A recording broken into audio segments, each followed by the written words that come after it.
दोस्तों, सच को आदमी चाहे कितना भी छुपा ले, आखिर एक न एक दिन वो उजागर हो ही जाता है। दोस्तों, आज की जो हम कहानी आपको सुनाने जा रहे हैं, यह सच्ची घटना है। उत्तर प्रदेश की एक तहसील लगती है शिरडी, और उसी शिरडी में एक तैनात होता है एसएचओ राम प्रसाद। दोस्तों, उन्हीं का एक बेटा होता है आयुष। उनकी उम्र महज तकरीबन 18 साल होगी। दोस्तों, पढ़ाई लिखाई में काफी होशियार था और नजदीकी स्कूल में ही दोस्तों वो पढ़ाई करता था। उनके दोस्तों परिवार में होते हैं, एक उनकी माता जी होती है, एक उनके पिताजी, और उनके जो चाचा हैं वो भी एक सरकारी नौकर होते हैं, जो कि सुबह से शाम तक सब परिवारजन उनके जो ड्यूटी पे चलाए जाया करते थे।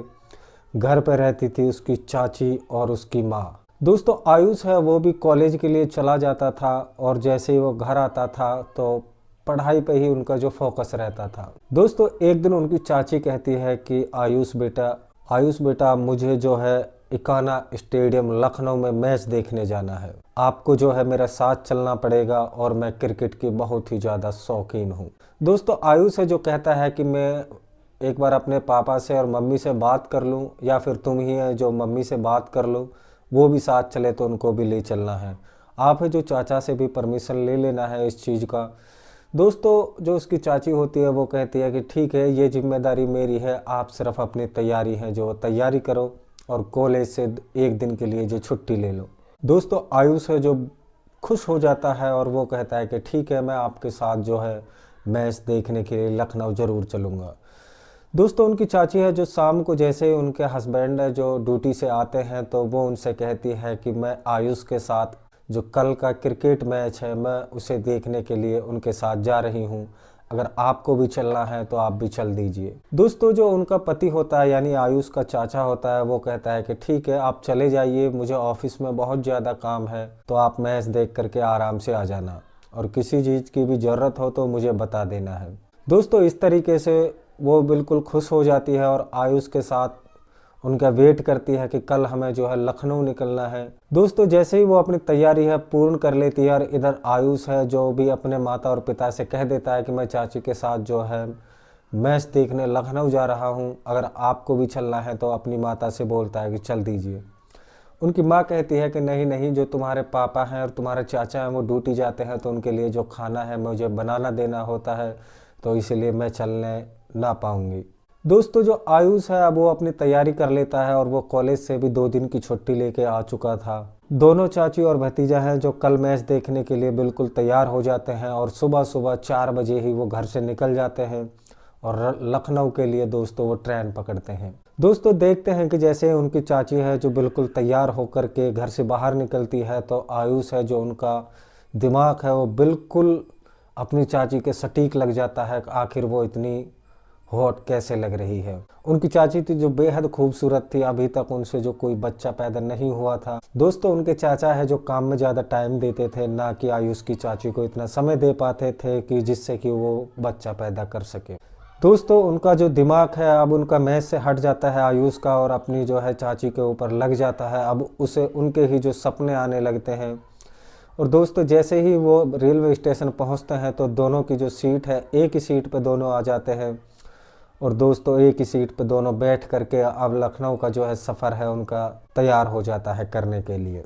दोस्तों, शाम के समय में तकरीबन 6 बजे वो पहुंच जाते हैं लखनऊ, और लखनऊ में पहुंचने के बाद शाम 7 बजे का जो मैच था तो वो ग्राउंड में एंट्री ले लेते हैं। और अब आयुष का दिमाग है जो मैच देखने में नहीं चल रहा था, उनका दिमाग तो जो उनकी चाची पे लगा हुआ था। दोस्तों, मैच देखते रहते हैं, और उनकी चाची है जो फुल एंजॉय करती है। जैसे ही कोई क्रिकेटर जो है छक्का या चौका मारता था तो वो आयुष के जो गले लग जाती थी, उनसे टच हो जाती थी। आयुष है जो अब उनकी जो आत्माएं हैं वो अब उभरने लगती है, और उनके जो ख्याल हैं अब वो रफ्तार पकड़ जाते हैं। दोस्तों, इस तरीके से जो मैच है वो 12 से 1 बजे तक चलता है, और मैच ख़त्म हो जाता है, और वो वापस अपने घर जाने की सोचते हैं। जैसे ही वो ग्राउंड से बाहर निकलते हैं तो देखते हैं कि बाहर है जो कोई भी बस या कोई भी उन्हें ऐसी कोई साधन नहीं मिलती है जो उन्हें रेलवे स्टेशन तक तुरंत छोड़ दे। चूँकि दोस्तों जो है 12 से 1 बजे का मैच है जो समाप्त हुआ था, और ट्रेन का समय था दोस्तों 3 बजे का। दोस्तों, वो दोनों हैं वो सोचते हैं कि कोई ना कोई हमें ऐसा साधन मिल जाए जो रेलवे स्टेशन पर छोड़ दे, जिससे कि वो 3 बजे की ट्रेन को पकड़ करके रात में ही अपने घर वापस हो जाए। लेकिन दोस्तों उनका जो है कोई साधन नहीं मिलता है, तो फिर वो अपने चाचा को फ़ोन करते हैं और उनको जो हाल की सिचुएशन है उसको बताते हैं। तो उनका चाचा है वो कहता है कि ठीक है, आप रात वहीं पे गुजारो, सुबह में जो आ जाना।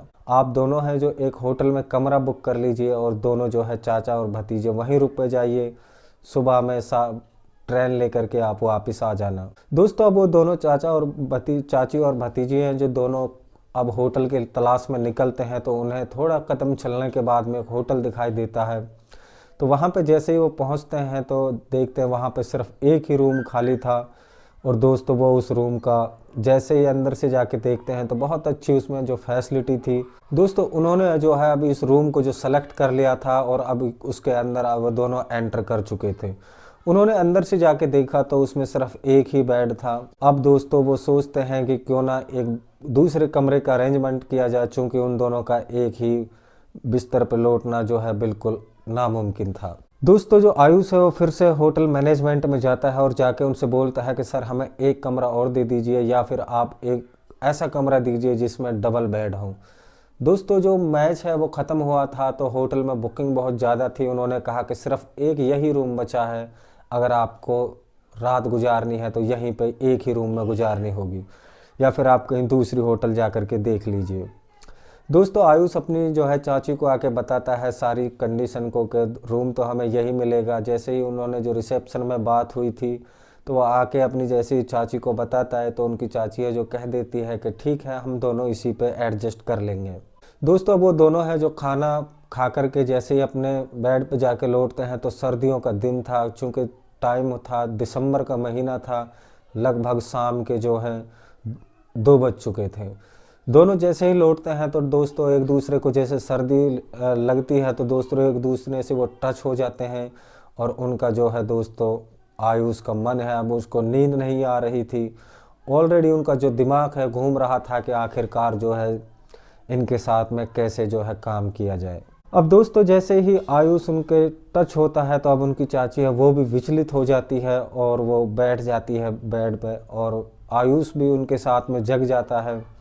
कहता है कि क्या हुआ चाची, कोई समस्या है तो मैं नीचे लेट जाता हूँ। लेकिन दोस्तों वो जानता था कि अब उनकी जो चाची है उनके मन में भी कुछ ना कुछ गलत चल रहा है। दोस्तों क्यों ना इस चीज़ का जो है फ़ायदा उठा लिया जाए। दोस्तों आयुष है वो अब बिल्कुल तैयार हो चुका था कि जैसे ही चाची थोड़ा भी मौका मिलेगा इनसे तो मैं तुरंत उस मौके का फ़ायदा उठाऊंगा। दोस्तों उनकी चाची है जो दोबारा से लेट जाती है और लेट करके दोस्तों वो सोने का नाटक करती है। आयुष है जो कि दोस्तों अब सब कुछ समझ रहा था। जैसे उनके साथ में वो टचिंग होता है तो उनकी चाची है जो उनकी तरफ है जो करवट ले करके वो सब कुछ समझ जाती है और वो कहती है कि आयुष ये काम ठीक नहीं है, हम दोनों एक ही जो है परिवार के रहने वाले हैं। आखिर इस चीज़ की अगर भनक परिजन को किसी को भी लग गई तो हमें जो है छोड़ेंगे नहीं। लेकिन दोस्तों जो आयुष है उनके कान पे जूं तक नहीं रेंगती है और वो कहता है कि कुछ नहीं होगा, और वो चाची को सांत्वना देते हैं, जिससे कि दोस्तों उनकी चाची है उनका भी हौसला है जो अफजाई हो जाता है और वह भी अब आयुष का साथ देने लग जाती है। दोस्तों वो रात भर दोनों हैं जो अपनी अब जिस्म की आग बुझाने लग जाते हैं, और वो आयुष होता है जो अब जब तक अपनी चाची के साथ में संबंध बनाता है जब तक उनका मन है जो खुश ना हो जाए। दोस्तों वो रात भर ऐसा ही करते हैं और सुबह 6 बजे वो खड़े हो जाते हैं और खड़े होकर के दोस्तों वो नाश्ता कर करके ट्रेन पकड़ लेते हैं अपने घर की। दोस्तों रास्ते में ट्रेन पकड़ते हैं तो जो उनकी चाची होती है वो कहती है कि आयुष ये बात है किसी को लीक ना लग जाए, अगर किसी को इसकी भनक भी लग गई तो मामला है जो बिगड़ जाएगा। दोस्तों आखिरकार आप सच को जितना चाहे छुपा लो, आखिर छुपता नहीं है, एक ना एक दिन उजागर हो ही जाता है। दोस्तों वो घर आ जाते हैं और घर आने के बाद में उनके नैन में टक्का है जो चाली रहते हैं। और दोस्तों जो आयुष की माँ होती है वो भी उन पर कोई शक नहीं करता था, चूँकि आयुष है मन चाहे जब अपने चाची के रूम में चला जाता था और मन करे जब वहाँ से निकल जाता था। उनको भी पता था कि जो उनके पापा हैं और उनके चाचा हैं वो सरकारी नौकर हैं, उनका तो जो टाइम फिक्स होता है कि वो तो आएंगे नहीं। मम्मी को जैसे ही उनकी बाहर जाती काम के मार्केट में जाती थी तो काम के लिए, तो तुरंत है वो उस मौके का फ़ायदा उठाते थे और दोनों जो है संबंध बनाने लग जाते थे। दोस्तों ऐसे ही जो है समय बीतता जाता है और दोनों का प्यार है जो परवान चढ़ने लग जाता है। और उनका प्यार इतना परवान चढ़ जाता है कि दोस्तों अब वो सोचते हैं कि दोस्तों अब हमें जो है घर वालों के उन्हें डर नहीं लगता है और मन करे जब वो एक दूसरे के साथ में संबंध बना लेते थे। एक दिन की बात है दोस्तों, जैसे ही आयुष के चाचा और पापा काम से बाहर निकलते हैं, उनकी माता जी है जो बाज़ार से सब्जी लेने के लिए जाती है। आयुष कॉलेज नहीं जाता है और वो घर पर ही रहता है उस दिन। जैसे ही दोस्तों उसको मौका मिलता है तो वो अपनी चाची के कमरे में जाता है और जा कर के सीधा उनसे हंसी मजाक करने लग जाता है। और मजाक मजाक में उनकी चाची कहती है कि नहीं आयुष, अब ये काम ठीक नहीं है, अब आप मुझसे जो थोड़ा दूरी बना लीजिए। मुझे लगता है कि अब घर वालों को थोड़ा थोड़ा कुछ भनक लगने लगा है। आखिर जो हमारा प्यार है अगर उजागर हो गया तो हमें बहुत बड़ी समस्या का सामना करना पड़ेगा। दोस्तों ऐसा ही उनके मन में चल रहा था तो आयुष है जो उनसे कहता है कि कुछ नहीं होगा। दोस्तों इस चीज़ को लेकर के आयुष का मन है जो बिल्कुल उत्सुक था और वह अपनी चाची के साथ में नाजायज़ संबंध बनाने लग जाता है। और दोस्तों बनाता है तो एक दिन उनकी चाची की जो तबीयत है वो बहुत ज़्यादा ख़राब हो जाती है और जब वो अपने चाचा को फ़ोन करते हैं तो चाचा उनके जो नौकरी से गए हुए थे वहाँ से तुरंत वापस होते हैं। तब तक आयुष है जो अपनी चाची को अस्पताल लेके पहुंच चुका था। पीछे से उनकी मम्मी है वो भी अस्पताल चली गई थी और जैसे ही उनकी जो रिपोर्ट होती है, डॉक्टर दवाइयाँ देते हैं तो दोस्तों उनकी चाची की तबीयत में सुधार आ जाता है। और वह जैसे उनकी रिपोर्ट आती है तो वो कहते हैं कि अब इनका खास ख्याल रखना, ये प्रेग्नेंट है। दोस्तों इस बात को सुनते ही जो आयुष है उनके चाचा का जो दिमाग है वो बिल्कुल घूम जाता है कि आखिर मैंने तो इनके साथ में 3 से 4 महीने से जो संबंध नहीं बनाए हैं, आखिर ये बच्चा किसका है। दोस्तों अब जैसे ही वो घर आ जाते हैं तो अब उनका चाचा है जो अब उस पर निगरानी रखने लगा था और उन्होंने छुप करके जो घर में कैमरे लगवा दिए थे। किसी को उस चीज़ की भनक तक नहीं थी और कैमरों का जो उन्होंने सेटलमेंट रखा था वो अपने फ़ोन के साथ में कर लिया था ताकि किसी को कुछ अंदाज़ा ना हो और जो भी घर में हरकत हो अब उनको जो पूरी हरकत का अंदाज़ा रहता था। दोस्तों आयुष है जो एक दिन कॉलेज से आता है, आके देखता है कि उनकी मम्मी है वो नहीं है, वो काम से बाहर गई हुई हैं। तो दोस्तों उन्हें नहीं पता था कि घर में कैमरे लगे हुए हैं और अपनी चाची के कमरे में जाकर घुस जाता है। वहाँ पर जाने के बाद में दोस्तों फिर वो दोनों वही काम करते हैं और इस चीज़ की भनक है जो अब आयुष के चाचा को लग जाती है। उनके पास वीडियो है जो रिकॉर्ड हो जाता है। वो दोस्तों उसी टाइम अब उनका काम करने में मन नहीं लगता है तो वो सीधा घर आ जाता है और घर आकर के कहता है आयुष कहाँ है। आयुष है जो बाहर निकल के आता है और तब तक आयुष का चेहरा है जो मुरझा जाता है और उन्हें भी शायद डर लगने लगा था कि अब चाचा को जो है पूर्ण रूप से अंदाज़ा हो गया है, इसलिए उन्होंने इतनी जल्दी में जो है उन्होंने काम छोड़ के यहाँ पे आए हैं। दोस्तों अब वो उनकी आयुष की चाची होती है जो उनसे कहता है कि आखिर तुम्हारा और आयुष का क्या चक्कर चल रहा है। उनकी चाची है जो आनाकानी करती रहती है और दोस्तों फिर उनके चाचा होते हैं जो उनको वीडियो दिखाता है। तो तब तक दोस्तों उन दोनों के पैरों तले से ज़मीन खिसक चुकी थी और उन्हें अंदाज़ा नहीं था कि आखिर बुराई का अंत जरूर आता है।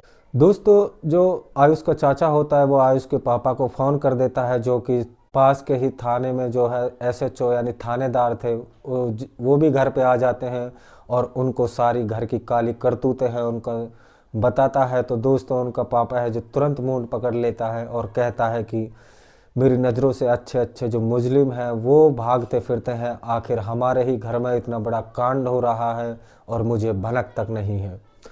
दोस्तों इस चीज़ को लेकर के उनका जो दिमाग है वो बिल्कुल सटक जाता है और वो सोचता है कि इनका कोई ना कोई तो इलाज करना पड़ेगा। और वो अपने थाने में खुद इंचार्ज था और जा कर के FIR दर्ज कर लेता है। अपने बेटे और भाई की बहू को जो है वो बिल्कुल सलाखों के अंदर भेज देता है। वो कहता है कि कानून सबके लिए बराबर है, चाहे मेरा बेटा ही क्यों ना हो। दोस्तों इस चीज़ को वो सदमे में आ जाता है और सदमे में आने के बाद में अपनी जो नौकरी है उससे भी रिजाइन कर देता है। और दोस्तों वो कहता है कि आखिर इतना बड़ा क्राइम मेरे घर में पल रहा था और मुझे इस चीज़ का अंदाज़ा नहीं था।